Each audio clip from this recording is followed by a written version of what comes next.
like trap cards? Well, here at Odion's Discount Trap Card Warehouse, you can play as many purple cards as you can fit in your deck list. We got snakes, we got statues, we even got giant Daruma dolls covered in laser cannons. If it goes face down, then you can bet your asp that we have it. Just come on down to Odion's Discount Trap Card Warehouse on the Temple of Kings Boulevard, just off the freeway next to the Sudden Thunder Swamp. Look us up in the yellow pages of the Book of Eclipse. For those who don't know, Odion is a recent deck that seeks to retrain old-ass cards played by Odion from the anime into cards that are actually worth playing. The only actual card from back then that we're on is the Temple of the Kings, which is actually pretty decent in this deck full of powerful trap cards. This deck is very playable in Advanced, only held back by even more powerful decks, and in coming to Genesys, doesn't really lose very much, while the decks that have kept it out of Tier 1 have all been culled. Most of our points for now are in non-engine, and that gives the deck even more power behind its plays. Getting to flex Dominus, Karma Cannon, Droll, and Eclipse is really nice. Now let's get started by looking at our main deck packages. There's just the two in this deck. It's either Odion cards or it's non-engine. For the Odion package, we have a pretty standard 3-man as our starter, 3 Anubis to search it, 1 Circuit to search off the field spell, 1 Lord of the Heavenly Prison, 3 Treasures of the Kings for 15 points total, 1 Temple of the Kings to search off a Circuit, 3 Sudden Thunder Swamp, a very funny card, 3 Apophis the Serpent, which gets us the 3 Apophis the Swamp deity, and a fun of Statue of Anguish pattern, which we can get off the Sudden Thunder Swamp or Lord. This engine is consistent and extremely repeatable. Man or Anubis get you off to the races, but even Treasure of the Kings or Apophis the Serpent can just get some stuff going for you on their own. In this deck, it's a marathon, not a sprint, and you will outlast the opponent if they aren't able to finish it quickly. To prevent them from doing so, we have a ton of non-engine, starting with the card that's honestly pretty close to engine, 3 Daruma Dharma Cannon for 15 points total. Love to have a better Book of Eclipse that synergizes with the deck. Then we have 3 Ultimate Slayer and the extra deck to match, 3 regular Book of Eclipse for 15 points total, both of which can reset our trap monsters, 2 Dominus Spiral for 10 points total, 3 Dominus Purge for 30 points total, both of which can be recycled by an Anubis, 3 Droll for 15 points for some ungodly reason, and 1 DD Crow just to fill out that last slot. It costs 0 points, that's the most important part. A heavy non-engine space like this, both in the physical deck and in the points, is a crazy thing to see in Genesys format, especially for a deck as powerful as Odion. I'm genuinely confused that this deck isn't seeing more play at the top tables in Genesys events. Maybe it's a time rules thing, but maybe just the MST deck is proving a problem for the back row deck. I don't exactly know. For the extra deck, we again just have 2 groups, Odion Engine and Generics. And by Odion Engine, I mean 3 Apophis. I'm not playing Fusion Circuit, come on. But you do want to have 3 of the Apophis because it is just that good and there's no hard ones per turn on that pop effect either. Then we have our Ultimate Slayer sends, 3 Garura for a draw, 3 Meilong for a bounce, 2 Aggregator for a negate. Lastly, we have a few Ixies that we can go into on a pinch, 1 Redoer, 1 Tornado Dragon, 1 Exciton Knight for the 4s like Man and Apophis the Serpent to make, and then 1 Ptolemy M7 to make off the level 6 Apophises and Circuit. These rarely come up, but when they do, you will love that they are there. Alright, with our deck in hand, let's see how it plays. So for the game, we're up against Blackwing, a combo deck, and they're going first, so let's see what happens. Ordinarily, we'd like to go first, but that's just not how the cookie crumbled this time around. They're going to start with Lure of Darkness, grabbing them a bunch of crap. They're going to banish the Vata. They go Black Whirlwind with the Sea Moon. Black Whirlwind's going to grab them the all-important Sudri, sorry. Normal summon Sudri, Black Whirlwind effect, the Sudri effect. Now they have the trap card. They're going to go Shamal here to get the Black Feather Whirlwind. Then they go Vata. They are making Blackwing Dragon with Vata's effect. They are summoning back Vata with the Black Feather Whirlwind.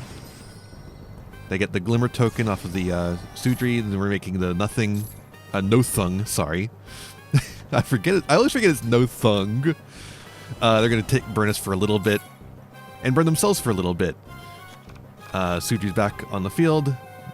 They're just grabbing so many cards. We have no way to stop their combo whatsoever because we don't have Valor or Ash in this deck. They make Boreas Storm the Wicked Wind.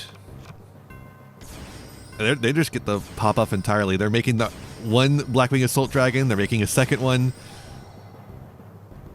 They activate the Twin Shadow from hand because they can just do that in this with this deck to make the full Armor Master, and then they make another Boreas Storm, which they use to make a third black-winged Assault Dragon. So what they have currently is a tower and 3 Tax Dragons on field.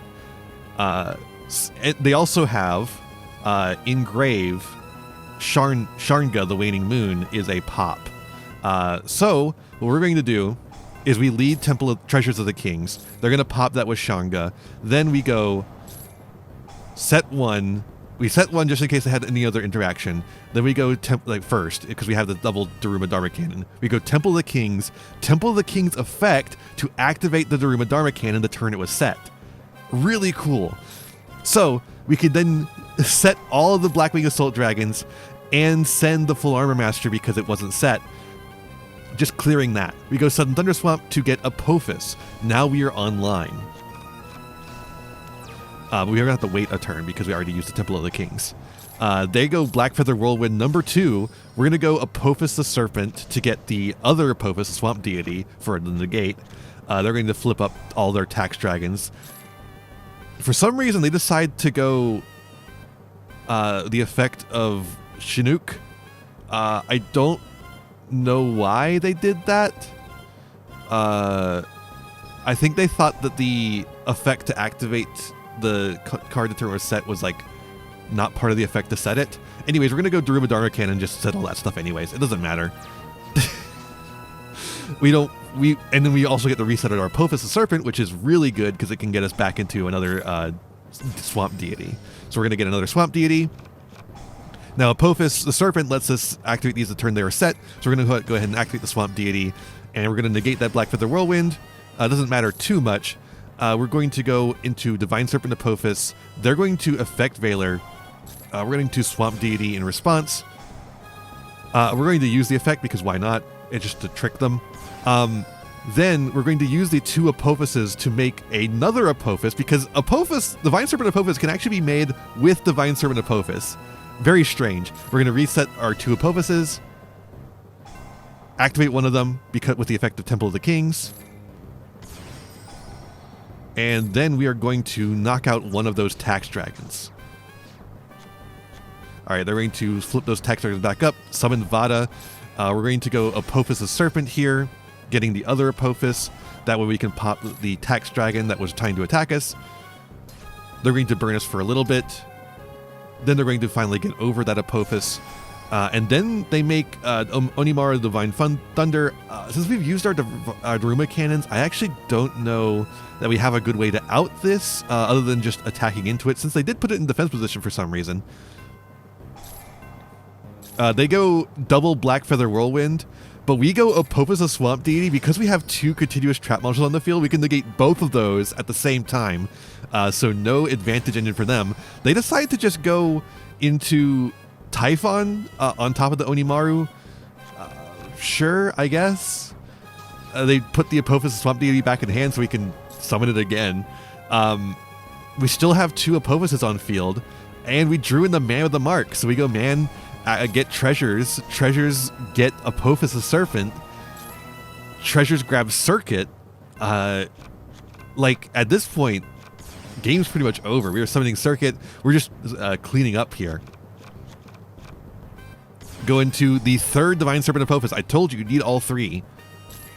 We'll make Apophis, use the effect of Apophis to pop the Typhon, get it out of here.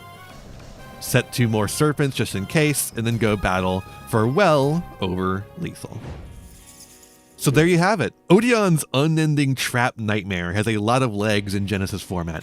Much like Circuit, a powerful, extremely recursive engine with plenty of non-engine space and hardly any points is hard to come by in Genesys, so take advantage of that while it's still true.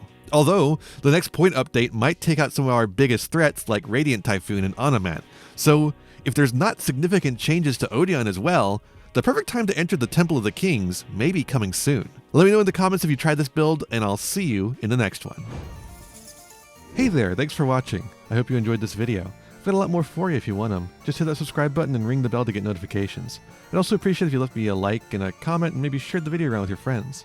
can also follow me on all the usual social media sites. Just check out my website in the description below for more info.